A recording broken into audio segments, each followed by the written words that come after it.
Karen boss story time with the twist of an ending. Try to be lazy and get me to do your job, I'll let you fail. This happened 2 decades ago. My first job was at a fast food chain. I worked hard, impressed the store manager, and got myself promoted. At the time, I was still 17, so I was promoted to team leader with the implication that I would get promoted further when I was older. I was still in high school, so I worked the evening shift, which started at 4 and ended at 12. The evening manager was a good guy who also worked hard and, as a result, had gotten promoted to a store manager position at a different location. Since they needed a manager and I wasn't old enough, they hired a new manager who I'll call Karen. So, Karen is hired and starts shadowing the current night manager, learning the ropes. After 2 weeks, he departs and she is now set to take over. That's where this story really starts. So I normally get in around 30 minutes early. One of my responsibilities is to make a position chart which tells the workers where they're working that night. I need to hand it off to the manager for approval before posting it. As I arrive, I notice that one of our night shift workers is already there. We'll call her Jen. She is sitting in the lobby crying and being consoled by other employees. I always found her to be a bit manic, but she was a nice girl. She had a rough home life, so I don't hold it against her. Come to find out, she had just had a large fight with her mother, which ended with her getting kicked out. So she is effectively homeless. Good reason to be upset. So I ask her if she needs a night off, and she says, nah, she needs the money. I can't disagree and head off to get started. For the night shift, the night manager typically runs the drive-thru register after day shift leaves. There's a few reasons for this. First off, this means that the manager has control of the drawer and the money for the entire night. This eliminates the possibility of employees having short drawers. Second, this also puts the manager as the person interacting with the customers. I lived in a college town, so drunken guys drive through all the time and just want to chat up the pretty face behind the register. Third, it gives the manager the least amount of responsibilities as far as cleanup. So, given what I know now, I make up a position chart and place Karen on the register and Jen on a fryer where she can get help if she can't focus. I walked to the office to hand off the chart to the night manager, and I was surprised that he wasn't there. He normally is in at least an hour before shift just to make sure that everything is ready. That's when I remembered this will be Karen's first night alone. I groaned inwardly. Oh, this is going to be a trial by fire kind of night. The day manager's there, but no sign of Karen. It's now 10 minutes to shift, and even the day manager is wondering what's up. I fill the day manager in about Jen, I show her the chart, and I ask if it looks good. She agrees, and I said that I'll post it for now, and Karen can sign it when she gets in. I had just finished posting the position chart when Karen shows up looking frazzled. She heads for the office without a word to anyone. Meanwhile, people start getting into position and ready for the shift. A few minutes later, Karen walks up, pulls my position chart, and replaces it with a new one. Again, she walks off without a word. According to the new position chart, Jen is working the drive-thru and Karen is working nothing. Her name isn't there. She has another employee working 2 positions and the whole shift working effectively 1 person short. What in the world? So I head over to the office where Karen and the day manager are talking, and I ask for some clarification. I explain that there must be a mistake. Karen says, no, that's right. So I reply, yeah, but you're not in a position and that worker is working 2 positions. Well, how am I supposed to be in charge if I'm in a position? Day shift and I just stare at her blankly. Day shift lead says, Karen, you need to be in a position. You are accounted for in the labor calculations. Well, I have 6 years of management experience, and I have never needed to fill a position to get the job done. Things are going to change around here now. We do things my way now. Now, she just spent the last 2 weeks shadowing a manager that walked her through every step of the job, and she knows that she should be in a position and why. This shouldn't even be a question. She just wants to spend the shift sitting in the office, and everyone knows it. At this point, day shift manager and I are sharing horrified glances at each other.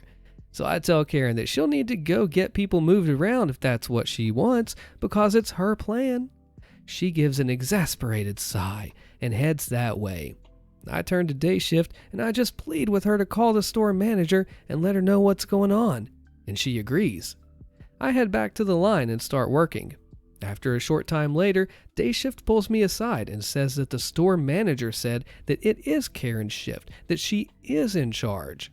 She makes the decisions, and then she leaves for the night.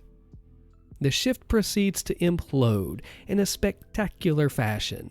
Less than an hour in, the employee working 2 positions is so far in the weeds that orders are taking 3 times as long to get out. The drive-thru is backed up, and the guys stuck at the window waiting are trying to flirt with Jen, who's having none of it and getting more annoyed by the minute. As the wait gets longer and longer, the people are becoming more and more irritated as they get to the window and they're just taking it out on Jen. Things are starting to get out of hand. Karen is nowhere to be seen. I go to the office to let her know, hey, we need some help out here, and I just find her watching a portable TV. I start to tell her what's going on, and she just cuts me off. She tells me to get back on the line, do my job, and stop bothering her. I was about to try and explain when I just thought, you know what? Screw that. Cue malicious compliance. I turned, walked back to the line, and I watched the situation unfold. 30 minutes later, a car at the window is giving Jen an earful about how long that she's been waiting. She calls her worthless, and Jen goes off. She takes the large strawberry milkshake next to her, chucks it at the lady, and calls her a fat, ugly censored. The lady and the inside of her car are covered in pink goo. Everything went so silent that you could hear a pin drop. Then the lady starts screaming. Jen closes the window on her and walks calmly to the back. The lady peels around the front and comes in the front door screaming for a manager. I go and I knock on the office door, and then Karen appears, looking ticked and annoyed. She tries to snap at me, but I tell her she has a customer at the front asking for the manager. Karen rolls her eyes and heads toward the front, oblivious to the crap storm that is waiting. I went and I found Jen huddled in the back, crying again. I tell her to get herself together and head back to the front when she's ready. I head to the line where the now purple-faced lady is screaming at Karen about dry cleaning and upholstery cleaning, and I want that girl fired. At this point, I can see that Karen has finally realized that things have gotten way out of control. She is trying to calm the lady down, but she is having none of it. Eventually, Jen comes back to the line and the lady starts in on her again, calling her all kinds of nasty things. Karen just stood there and let the woman berate her. Jen just kinda deflated in front of us. Watching her crumble like that just broke something in me. I walked over to Jen and said, you know what? Just quit. You're better than this job, and you can do better. She looked up at me for a moment and then smiled. She lifted her chin, walked to Karen and said, I quit, handed her name tag to her, and walked out. Karen started apologizing to the lady, who now seemed slightly mollified. Then Karen started bad-mouthing Jen to her, saying how she was a terrible employee and how we were all happy that she was gone. That's when I decided that I was better than that job too. I looked at Karen and I said, the only terrible employee here is you, and I walked out. 2 other employees walked out right behind me. We all met with Jen in the parking lot and went to an IHOP where we sat and speculated on how Karen was getting along. Jen told me that that was the first time in her life that anyone had ever stood up for her. The next day, I got a call from the store manager asking for an explanation. Apparently, Karen had struggled the entire night with service. Afterwards, she'd been there most of the night trying to clean and prep for the day shift and had done a really crappy poor job. The story that she'd given the store manager was that Jen and I had planned everything with the intent to set her up because we didn't like her and wanted just to see her fail. Karen had basically blamed the whole incident on Jen and I. The store manager told me that she was investigating to get all sides of the story, so I told her.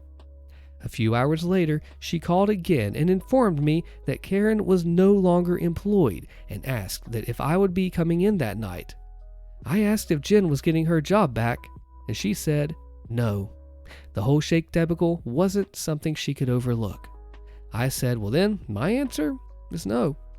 She was surprised. She tried to negotiate with me, and I told her that my price was Jen getting her job back.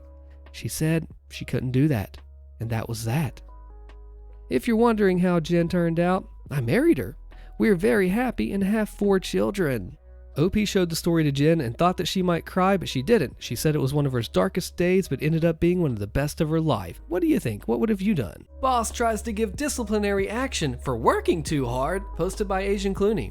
Midway through my career, I found myself working for the most prominent private college in my state. I was in the IT department and was in charge of maintaining a few servers and all of the technology in the classrooms. Every summer, we would receive our budget for the year, and part of the budget that I managed was spent mostly on upgrading the audio-video presentation systems in the classrooms, and most of that work had to take place during the summer. This is fine normally, but our college administration had created a ticking time bomb for me a few years before. They had decided to spend about $100,000 on a few classrooms, but did not allocate any money in our budget to replace the equipment when it would eventually fail. I had been there for 5 years, and now that equipment was starting to fail. Increasing our budget was not an option, despite faculty growing to depend on the equipment in these spaces.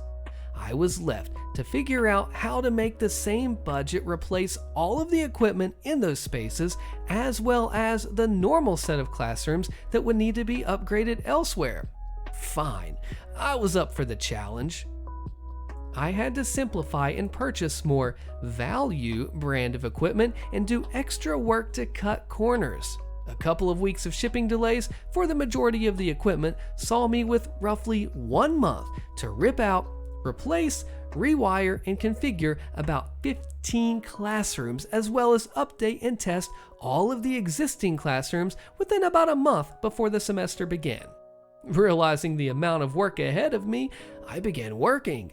I came in every day of the week for 28 days straight, working 8 to 10 hours to ensure that when that semester began, the professors would have working equipment. I was salary, so I didn't have to clock in. This gave me the freedom of schedule to work as little or as much as required. I worked myself sick and was literally sick at the end of the 28 days. My supervisor was a guy that we recently hired. Let's call him Gus. Near the beginning of the semester, while testing equipment, I realized that the audio driver in a common model of computer that we have in the classrooms was corrupted. Investigating it, I realized that the computer manufacturer had corrupted drivers on their web server where we downloaded it from.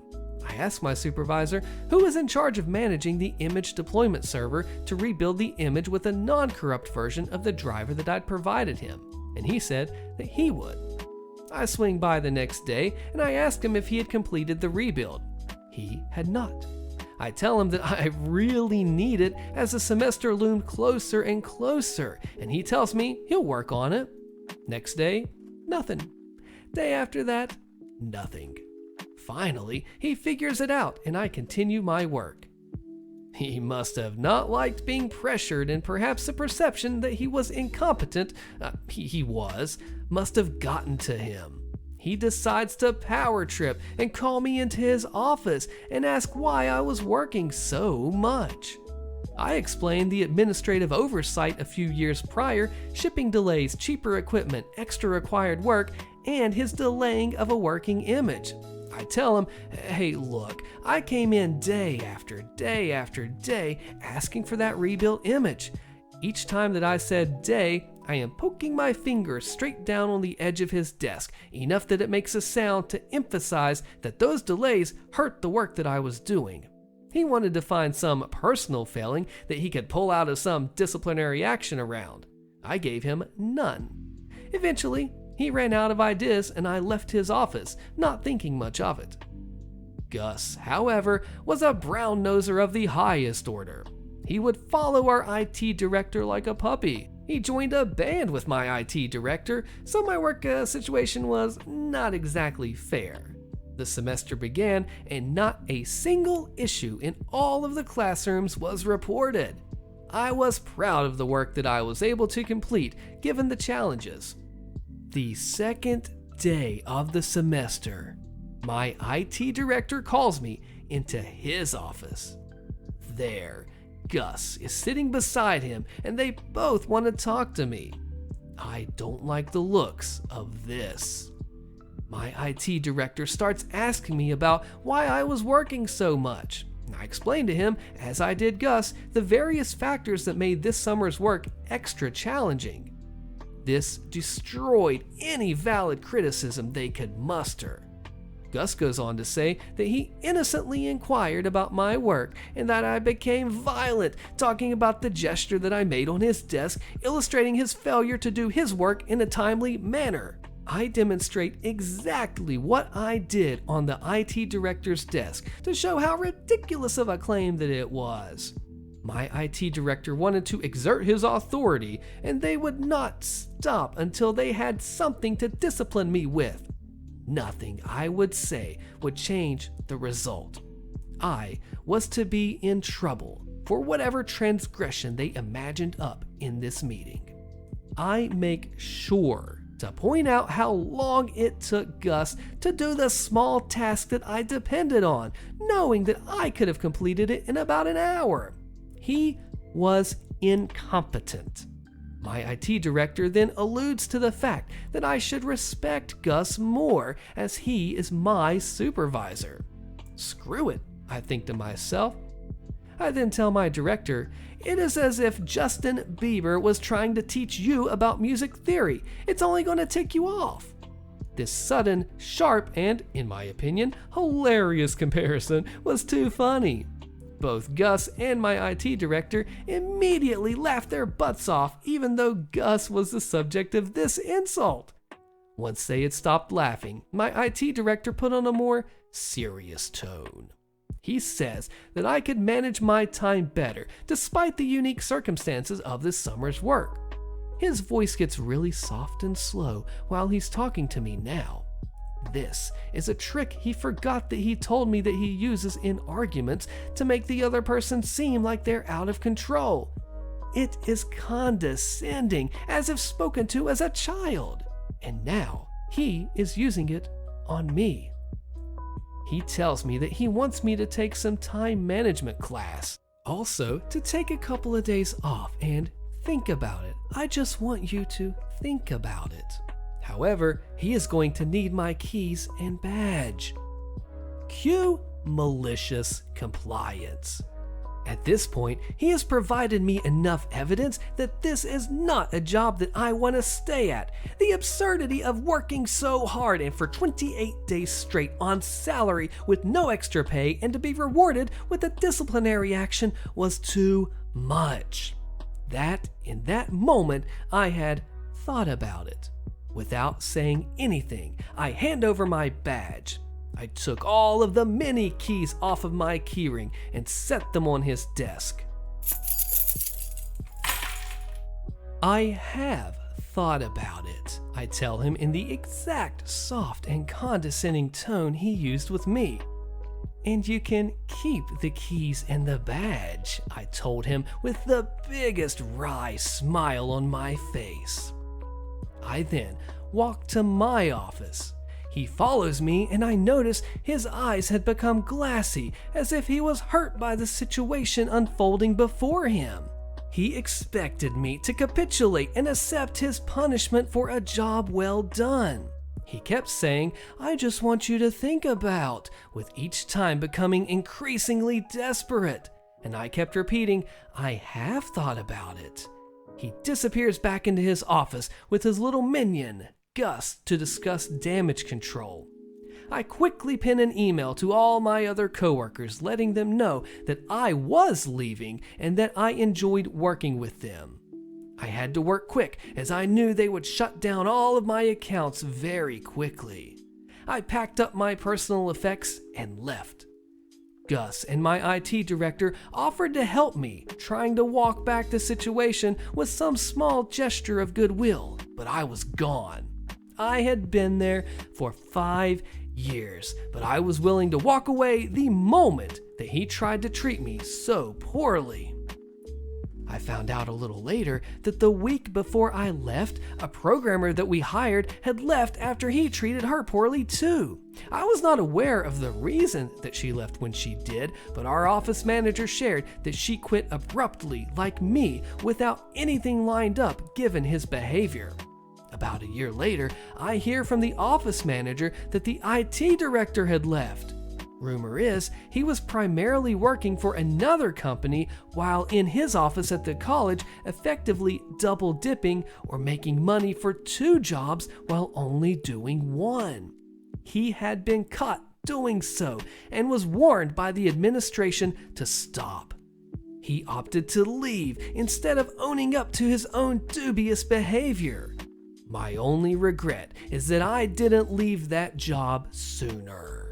An update. Many comments have mentioned that I did this to myself and I gave them free work, or that I should have not worked myself so hard. I chose to. That was never the issue. That my director discounted the challenges I faced and insisted that it was personal failing was beyond me. I never complained to my director or supervisor about the situation until they tried to discipline me and I had to unpack the circumstances for them. When I started the job, several rooms and event spaces were non-functional and had fallen into disrepair. Issues existed across all of the classrooms. I worked there for 1.5 years to fix all of these issues and return them to working order. Once I had implemented more permanent fixes and solutions, we went from 4 to 5 reported issues a day to a few every couple of weeks.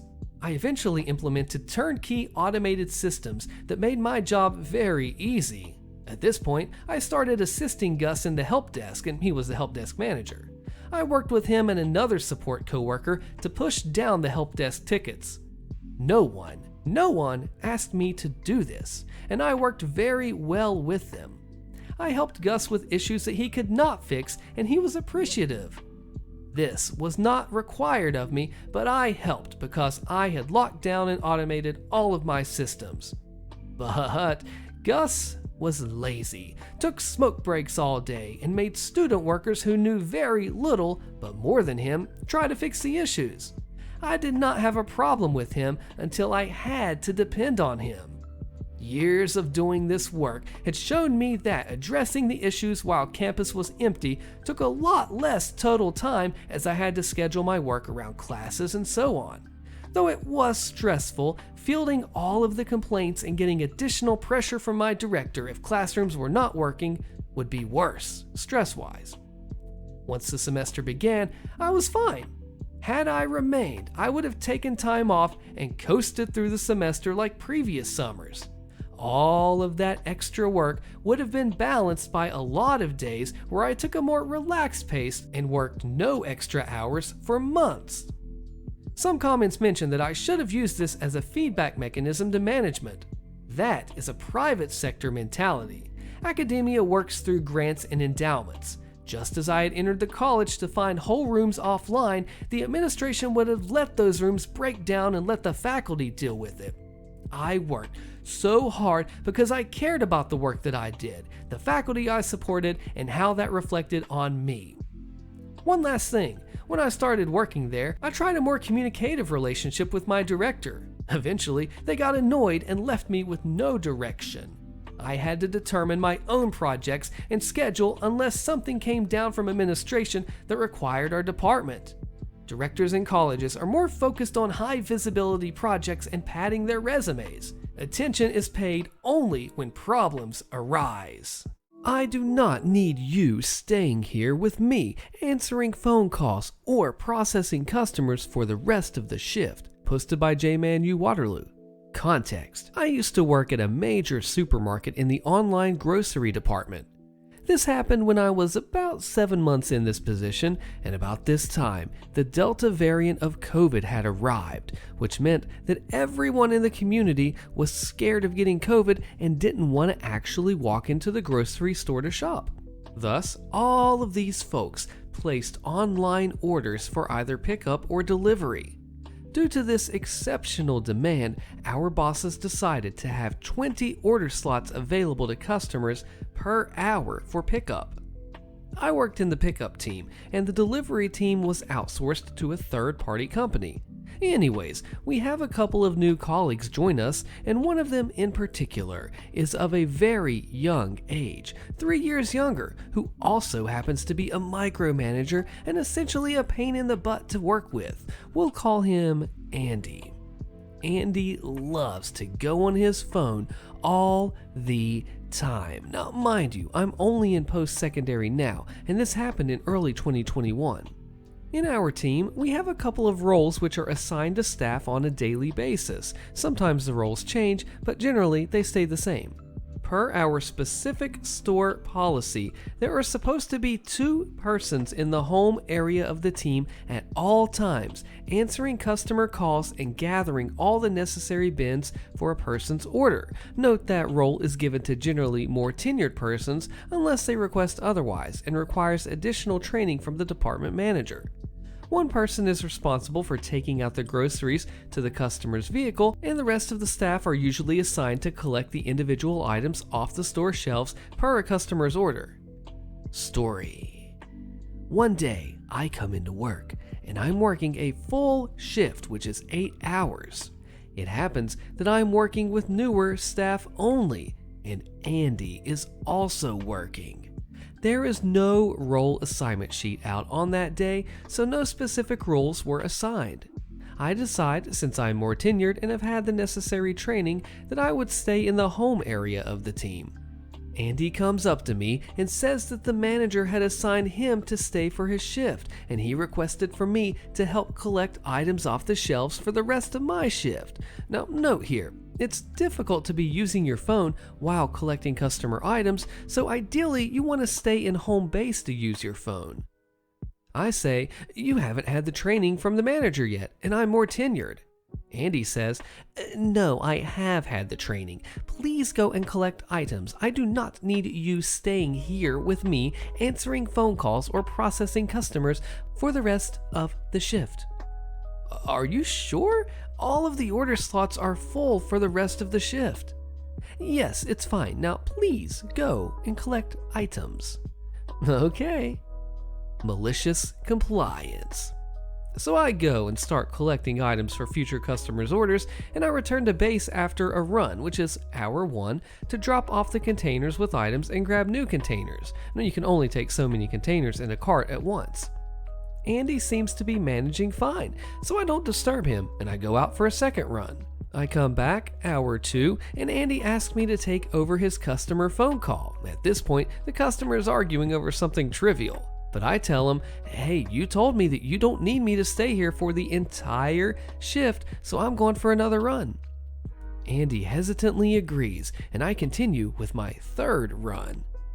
I come back, hour 3, and there is a queue of about 7 post-it notes, which the anticipated customer wait time is 35 minutes. Yikes! With customer orders on it, and Andy is on the phone with the customer. Post-it notes were used when we didn't have time to print off proper order summaries, and additionally, the policy for waiting times is a maximum of 5 minutes from the time they call. He sees me and asked me to help him process orders, as well as obtaining the required container so the staff responsible for taking orders out could do so in a timely manner. Once again, I tell him, hey, you told me not to stay here and do any of the home-based tasks. I'm going for another run. I come back, hour 4, and there was a long line of 23 post-it notes with customer orders on it. Anticipated customer wait time of 2 hours. Big yikes. And this time, he pulls on my arm as soon as I come in and asks me to help him answer phone calls and process orders. But once again, I refused, referencing what he told me. He let out a massive sigh and called the manager's extension. At this point, I went out to do another run. Halfway, hour 4.5 through my run, I'm interrupted by the manager on duty. Our team's manager had gone home for the evening. He asked me to come with him to help him and Andy in our area to clean up the backlog, as at this point, customers were waiting well over 3.5 hours, which is a major problem. I walk back into the home base and the manager questions me of why I wasn't staying in the home base, taking care of phone calls and customer orders. I tell him the full truth, specifically that Andy had strictly noted that our team manager assigned him and him only to be in the home base managing these tasks, and Andy had sent me out to collect customer items for the rest of the shift in its entirety. Andy rebutted with the fact that he did not say this and that he asked me to help him multiple times and I had blatantly refused. I told both the manager and Andy that I'll be helping to clear the backlog and then going back to do runs. And at this point, I empathize with our customers waiting for 3.5 hours.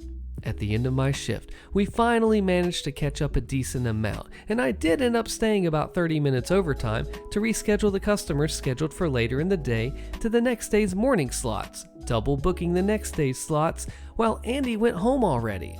As a courtesy, I gave each customer that had to be rescheduled a $20 voucher. There were 44 total rescheduled customers. Just as I clocked out, I bump into the manager and he tells and rants to me what a crap show today was. I tell him, you may want to look at the CCTV of our home base. Have a good rest of your night. The fallout. It so happened that I was taking 2 weeks of leave that day. And after the leave, when I went back, I noticed every shift that Andy was doing runs and never staying in home base. Turns out, the manager on duty looked at the CCTV that very same night and heard very clearly what Andy had told me. Conferring with our team manager, they canceled his administrator permissions on the order processing computer, which he had begged our team manager for over 2 weeks, as well as giving him a written warning. However, that didn't seem enough, since while I was away, Andy decided to do this same thing to another staff member and ended up getting a second and essentially final written warning. Plus, he made it on the frequent monitoring list of every manager. Now, at 3 written warnings, your employment is immediately terminated. The days and the shifts that followed after were very pleasant, as there was not a single peep from Andy when he came into work. He directly started collecting customer items without asking. Update: Andy still works there. He still has his admin privileges revoked and is solely collecting customer items, printed with the assignment sheet, i.e. not anticipated to change. Generally, role assignments are written in on the day of. 2. Former manager was laid off as of January 2022 for mistreating the department, including scheduling staff outside of their availability slots, as well as multiple incidents of not following policy. 3. Our team's voucher budget increased 50% for this calendar year because of worse incidents that happened after I left the company.